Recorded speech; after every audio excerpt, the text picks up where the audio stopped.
BMCRIನಲ್ಲಿ ಸದ್ಯ ಸರ್ಜರಿಯನ್ನ 5 ದಿನಗಳ ಕಾಲ ಬಂದ್ ಮಾಡ್ತಾ ಇದ್ದಾರೆ. ವಿದ್ಯುತ್ ಏರಿಳಿತದಿಂದಾಗಿ ಎಸಿಯಲ್ಲಿ ಸಮಸ್ಯೆ ಉದ್ಭವವಾಗಿದೆ. ಹೀಗಾಗಿ ದೀರ್ಘಾವಧಿ ಶಸ್ತ್ರಚಿಕಿತ್ಸೆಗೆ ಭಾರಿ ಸಮಸ್ಯೆಯನ್ನ ತಂದಿಟ್ಟಿದೆ. ನಿತ್ಯ BMCRIನಲ್ಲಿ 20 ರಿಂದ 30 ಶಸ್ತ್ರಚಿಕಿತ್ಸೆಗಳನ್ನು ನಡೆಸಲಾಗ್ತಾ ಇತ್ತು. ಆದರೆ ಕಳೆದ 4 ದಿನಗಳ ಹಿಂದೆ ವಿದ್ಯುತ್ ಸಮಸ್ಯೆ ಆಗಿದೆ.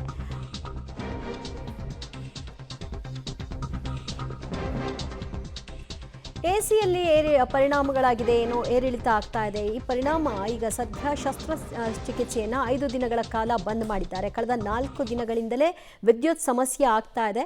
ಇದನ್ನು ಸರಿಪಡಿಸುವಂತಹ ಕೆಲಸ ಇನ್ನೂ ಕೂಡ ಆಗ್ತಾ ಇಲ್ಲ. ಹೀಗಾಗಿ ತುರ್ತು ಶಸ್ತ್ರಚಿಕಿತ್ಸೆ ಏನಿದೆ ಅದಕ್ಕೆ ಮಾತ್ರ ಅವಕಾಶವನ್ನು ಮಾಡಿಕೊಟ್ಟಿದ್ದಾರೆ. ದೀರ್ಘಾವಧಿ ಶಸ್ತ್ರಚಿಕಿತ್ಸೆಗಳೇನಿದೆ ಭಾರಿ ಸಮಸ್ಯೆಯನ್ನು ಉಂಟು ಮಾಡ್ತಾ ಇದೆ. ಕಾಯಲೇಬೇಕಾಗಿದೆ, ಇಲ್ಲ ಬೇರೆ ಆಸ್ಪತ್ರೆಗಳನ್ನ ನೋಡ್ಕೊಳ್ಬೇಕಾದಂತಹ ಪರಿಸ್ಥಿತಿ. ಬಡ ಸಮಾಜದ ಜನರು ಬರುವಂಥದ್ದು ಅದು ಬೇರೆ ಬೇರೆ ಜಿಲ್ಲೆಗಳಿಂದ ಬರ್ತಾ ಇರ್ತಾರೆ ಆಯಿತಾ. ಇಲ್ಲಿ ಸಾರ್ವಜನಿಕರಿಗೆ ಏನಂದರೆ ಅತಿ ಕಡಿಮೆ ಬೆಲೆಗಳಲ್ಲಿ ಸವಲತ್ತುಗಳು ಸಿಗುವಂಥದ್ದು ಆಗ್ತದೆ. ಇಲ್ಲಿ ನೋಡಿ ಯಾರೋ ಒಂದು ಬಡವರು ಬರ್ತಾರೆ ಮತ್ತು ಎಲ್ಲ ಒಂದು ಅವ್ರ ಪಾಪ ಅವರಿಗೆ ಅಷ್ಟು ಬರ್ಸೋಕ್ಕಾಗೋದಿಲ್ಲ ಪ್ರೈವೇಟ್ ಹಾಸ್ಪಿಟ್ಲ್ಗಳಲ್ಲಿ. ಮತ್ತು ಎಲ್ಲ ಸಮಸ್ಯೆಗಳು ಇರೋದೆಲ್ಲ ಬರ್ತಾರೆ. ಅದೇನಾಗ್ತದೆ, ಇಲ್ಲಿ ಕರೆಂಟ್ಗಳಿಲ್ಲ ಅಂತ ಸಂದರ್ಭದಲ್ಲಿ, ಮೂಲಭೂತ ಸೌಕರ್ಯಗಳಿಲ್ಲ ಅಂತ ಸಂದರ್ಭದಲ್ಲಿ ಅನನುಕೂಲಗಳಾಗುತ್ತೆ.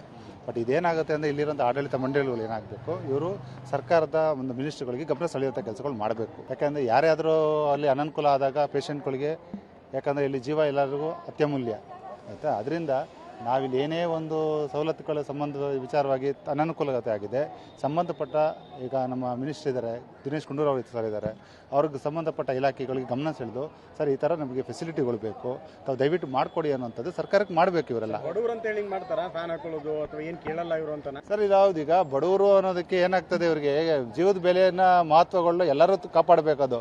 ಇವರು ಕೇರ್ಲೆಸ್ಗಳು ಮಾಡೋದ್ರಿಂದ ಆಡಳಿತ ಮಂಡಳಿಗಳು ಏನಾಗುತ್ತೆ, ಇಲ್ಲಿ ಯಾವುದೇ ರೀತಿ ಅವ್ರಿಗೆ ಹಕ್ಕಲ್ಲ ಅದು ಆಯಿತಾ. ಜನಸಾಮಾನ್ಯರಿಗೆ ಅದು ಸಿಗಬೇಕಾಗಿರುವಂಥದ್ದು. ಅದರಿಂದ ನಾವು ಅತ್ಯಮೂಲವಾಗಿ ಅವರ ಆರೋಗ್ಯ ಆಗಬೇಕು, ಅವರ ಪ್ರಾಣಕ್ಕೆ ಹೆಚ್ಚಿನದಾಗಿ ಒತ್ತು ಕೊಟ್ಟು ನಾವಿಲ್ಲಿ ಸೇವೆಗಳನ್ನ ಕೊಡುವಂಥದ್ದು ಆಗಬೇಕಾಗ್ತದೆ. ಈ ಬಗ್ಗೆ ಹೆಚ್ಚಿನ ಮಾಹಿತಿ ಕೊಡ್ತಾರೆ ನಮ್ಮ ಪ್ರತಿನಿಧಿ ಲೋಕೇಶ್. 4 ದಿನಗಳಿಂದ ಸಮಸ್ಯೆ ಆಗ್ತಾ ಇದೆ, ಆದರೆ ಇಲ್ಲಿವರೆಗೂ ಯಾರ ಗಮನಕ್ಕೂ ಬಂದಿಲ್ವಾ ಅಥವಾ ನಿಭಾಯಿಸ್ಲಿಕ್ಕೆ ಸಾಧ್ಯವಾಗ್ತಿಲ್ವಾ? ಈಗ ವೈದ್ಯಾಧಿಕಾರಿಗಳ ಗಮನಕ್ಕೆ ಬಂದಿದೆ. ವೈದ್ಯರು ಈಗ ಟೆಕ್ನಿಕಲ್ ಟೀಮ್ಗೆ ಜವಾಬ್ದಾರಿಯನ್ನು ಕೊಟ್ಟಿರುವಂತದ್ದು. ಅವರು ಕಳೆದ 4 ದಿನಗಳಿಂದ ಕೂಡ ಅದನ್ನ ಸರಿಪಡಿಸುವಂತ ಕೆಲಸಕ್ಕೆ ಮುಂದಾಗ್ತಾ ಇದ್ದಾರೆ.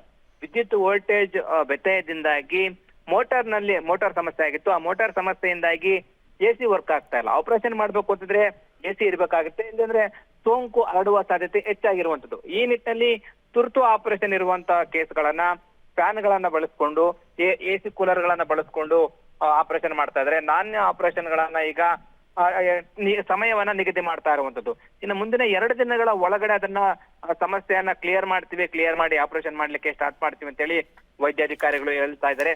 ಈ ರೀತಿಯಾದಂತ ದೊಡ್ಡ ಆಸ್ಪತ್ರೆಗಳಲ್ಲೇ ಈ ರೀತಿ ಸಮಸ್ಯೆ ಆದ್ರೆ ಎಮರ್ಜೆನ್ಸಿ ಪೇಷಂಟ್ಗಳು ಬೇರೆ ಬೇರೆ ಜಿಲ್ಲೆಗಳಿಂದ ಬಂದಿರ್ತಾರೆ, ಅವ್ರಿಗೆ ತೀರಾ ಸಮಸ್ಯೆ ಆಗುತ್ತೆ. ಈ ರೀತಿ ಆಗ್ತಾ ಇದ್ರು ಕೂಡ ವೈದ್ಯಕೀಯ ಶಿಕ್ಷಣ ಇಲಾಖೆಯವರು ಯಾವುದೇ ರೀತಿಯಾದ ಪ್ರತಿಕ್ರಿಯೆಯನ್ನ ಕೊಡ್ತಾ ಇಲ್ಲ. ಇಂತಹ ಸಮಸ್ಯೆಗಳು ಸಾಕಷ್ಟು ಆಸ್ಪತ್ರೆಗಳು ಇರ್ತವೆ, ಅವು ಬೆಳಕಿಗೆ ಬರ್ತಾ ಇಲ್ಲ. ಅದ್ರ ಬಗ್ಗೆ ನಿಗಾ ವಹಿಸ್ಬೇಕಾಗತ್ತೆ. ಈ ರೀತಿ ಮತ್ತೆ ಘಟನೆಗಳು ಮರುಕಳಿಸುತ್ತೆ, ಎಚ್ಚರಿಕೆ ವಹಿಸ್ತಾರ ಅದನ್ನ ಕಾದು ನೋಡ್ಬೇಕಾಗಿದೆ. ದಿವ್ಯಾ, ಥ್ಯಾಂಕ್ ಯು ಲೋಕೇಶ್ ನಿಮ್ಮೆಲ್ಲ ಮಾಹಿತಿಗೆ.